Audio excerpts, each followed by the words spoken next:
ಪುರಾಣ ಪಯಣ ಚಾನಲ್ಗೆ ಎಲ್ಲರಿಗೂ ಸ್ವಾಗತ ಸುಸ್ವಾಗತ. ಈ ವಿಡಿಯೋದಲ್ಲಿ ನಾವು ಮಹಿಷಾಸುರನ ಸಂಹಾರದ ಕಥೆಯನ್ನು ತಿಳಿದುಕೊಳ್ಳೋಣ.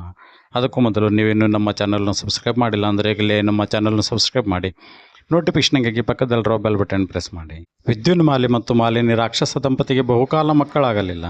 ಹೇಗಾದರೂ ಪುತ್ರ ಪ್ರಾಪ್ತಿಯಾಗಲೇಬೇಕೆಂದು ನಿರ್ಧರಿಸಿದ ಮಾಲಿನಿ ತಪಸ್ಸನ್ನು ಆಚರಿಸಲು ನಿರ್ಧರಿಸುತ್ತಾಳೆ. ಕಾಡಿಗೆ ಹೋದ ಮಾಲಿನಿ ಎಮ್ಮೆಯ ರೂಪದಲ್ಲಿ ತಪಸ್ಸನ್ನು ಆಚರಿಸತೊಡಗುತ್ತಾಳೆ. ಮಾಲಿನಿಯ ಕಠೋರ ತಪಸ್ಸಿನಿಂದ ಹೊಮ್ಮುವ ಶಾಖ ಋಷಿಯೊಬ್ಬನ ತಪಸ್ಸಿಗೆ ಭಂಗ ತರುತ್ತದೆ. ಇದರಿಂದ ಕೋಪವಿಷ್ಟನಾದ ಋಷಿ ಜ್ಞಾನದೃಷ್ಟಿಯಿಂದ ಮಾಲಿನಿ ತಪಸ್ಸು ಆಚರಿಸುವುದನ್ನು ತಿಳಿದುಕೊಳ್ಳುತ್ತಾನೆ. ಮಹಿಷಿಯ ರೂಪದಲ್ಲಿ ತಪಸ್ಸನ್ನು ಆಚರಿಸುತ್ತಿರುವುದರಿಂದ ನಿನ್ನ ಹೊಟ್ಟೆಯಲ್ಲಿ ಮಹಿಷ ಅಂದರೆ ಕೋಣವೇ ಜನ್ಮ ತಾಳಲಿ ಎಂದು ಶಪಿಸುತ್ತಾನೆ. ಈ ಶಾಪದ ಫಲವಾಗಿ ಮಹಿಷಾಸುರನ ಜನನವಾಗುತ್ತದೆ. ಮಹಿಷಾಸುರ ಬೆಳೆಯುತ್ತಿರುವಾಗ ವಿದ್ಯುನ್ಮಾಲಿ ದೇವೇಂದ್ರನ ಮೇಲೆ ಯುದ್ಧ ಸಾರುತ್ತಾನೆ. ಯುದ್ಧದಲ್ಲಿ ವಿದ್ಯುನ್ಮಾಲಿಯ ಸೇನೆ ಸೋತು ಆತ ಸಾವನ್ನಪ್ಪುತ್ತಾನೆ. ತಂದೆಯ ಸಾವಿಗೆ ಸೇಡು ತೀರಿಸಿಕೊಳ್ಳಲು ಬಾಲಕ ಮಹೇಶ ಹೊರಟಾಗ ಮಾಲಿನಿ ತಡೆದು ತಪಸ್ಸನ್ನು ಆಚರಿಸಿ ಶಕ್ತಿ ಸಂಪಾದಿಸಿಕೊಳ್ಳುವಂತೆ ಮಹಿಷನಿಗೆ ಸೂಚಿಸುತ್ತಾಳೆ. ತಾಯಿಯ ಮಾತಿನಂತೆ ಮಹೇಶ ತಪಸ್ಸನ್ನು ಆಚರಿಸಿ ಬ್ರಹ್ಮನನ್ನು ಒಲಿಸಿಕೊಳ್ಳುತ್ತಾನೆ.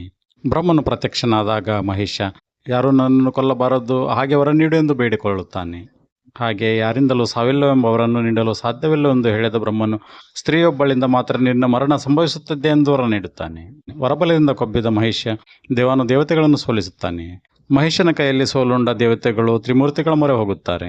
ಮಹಿಷಾಸುರನ ಅಹಂಕಾರವನ್ನು ನಾಶ ಮಾಡಲು ದೇವತೆಗಳ ಶಕ್ತಿಯಿಂದ ಒಂದು ದಿವ್ಯ ರೂಪವು ಪ್ರತ್ಯಕ್ಷವಾಗುತ್ತದೆ. ಆ ದೇವತೆಯೇ ದುರ್ಗಾದೇವಿ ಅಥವಾ ಚಾಮುಂಡೇಶ್ವರಿ. ದುರ್ಗಾದೇವಿಯು ಶಿವನಿಂದ ತ್ರಿಶೂಲ, ವಿಷ್ಣುವಿನಿಂದ ಚಕ್ರ, ವಾಯುವಿನಿಂದ ಬಿಲ್ಲುಬಾಣ, ಇಂದ್ರನಿಂದ ವಜ್ರಾಯುಧ, ಅಗ್ನಿಯಿಂದ ಶಕ್ತಿ, ಹೀಗೆಲ್ಲ ದೇವತೆಗಳಿಂದ ಅಸ್ತ್ರಶಸ್ತ್ರಗಳನ್ನು ಪಡೆದಳು. ಕೊನೆಗೆ ದುರ್ಗಾದೇವಿಯು ಮಹಿಷನನ್ನು ಸಂಹರಿಸಲು ಸಿಂಹವಾಹಿನಿಯಾಗಿ ಯುದ್ಧಕ್ಕೆ ಹೊರಟಳು. ಮಹಿಷಾಸುರನು ತನ್ನ ಅಸಾಮಾನ್ಯ ಶಕ್ತಿಯಿಂದ ದೈತ್ಯ ಸೈನ್ಯದೊಡನೆ ಯುದ್ಧಕ್ಕೆ ಬಂದನು. ಯುದ್ಧ ಹಲವಾರು ದಿನಗಳ ಕಾಲ ನಡೆಯಿತು. ಮಹಿಷಾಸುರನು ತಾನು ಬಯಸಿದಂತೆ ರೂಪಾಂತರಗೊಳ್ಳುತ್ತಾ ಹೋರಾಡುತ್ತಿದ್ದನು. ಕೆಲವೊಮ್ಮೆ ಎಮ್ಮೆಯ ರೂಪದಲ್ಲಿ, ಕೆಲವೊಮ್ಮೆ ಸಿಂಹದ ರೂಪದಲ್ಲಿ, ಕೆಲವೊಮ್ಮೆ ಆನೆಯ ರೂಪದಲ್ಲಿ, ಕೆಲವೊಮ್ಮೆ ಮಾನವ ರೂಪ ತಾಳುತ್ತಿದ್ದನು. ಕೊನೆಗೆ ದುರ್ಗಾದೇವಿಯು ಪ್ರತಿಯೊಂದು ರೂಪದಲ್ಲೂ ಅವನನ್ನು ಸೋಲಿಸಿ ಮಹಿಷನು ಎಮ್ಮೆಯ ರೂಪ ತಳೆದಾಗ ದುರ್ಗಾದೇವಿಯು ಅವನನ್ನು ನೆಲಕ್ಕುರುಳಿಸಿ ತ್ರಿಶೂಲದಿಂದ ಭೇದಿಸಿ ಸಂಹರಿಸಿದಳು. ಮಹಿಷಾಸುರನ ಸಂಹಾರದಿಂದ ದೇವತೆಗಳಿಗೆ ಸ್ವರ್ಗ ಪುನಃ ದೊರೆಯಿತು. ಎಲ್ಲರೂ ದುರ್ಗಾದೇವಿಯನ್ನು ಮಹಿಷಾಸುರ ಮರ್ದಿನಿ ಎಂದು ಕೊಂಡಾಡಿದರು. ಈ ವಿಜಯವನ್ನು ಸ್ಮರಿಸಿಕೊಂಡು ನವರಾತ್ರಿ, ದಸರಾ ಹಬ್ಬವನ್ನು ಆಚರಿಸಲಾಗುತ್ತದೆ. ಈ ವಿಡಿಯೋ ಇಷ್ಟವಾದರೆ ಲೈಕ್ ಮಾಡಿ, ಕಮೆಂಟ್ ಮಾಡಿ, ಶೇರ್ ಮಾಡಿ.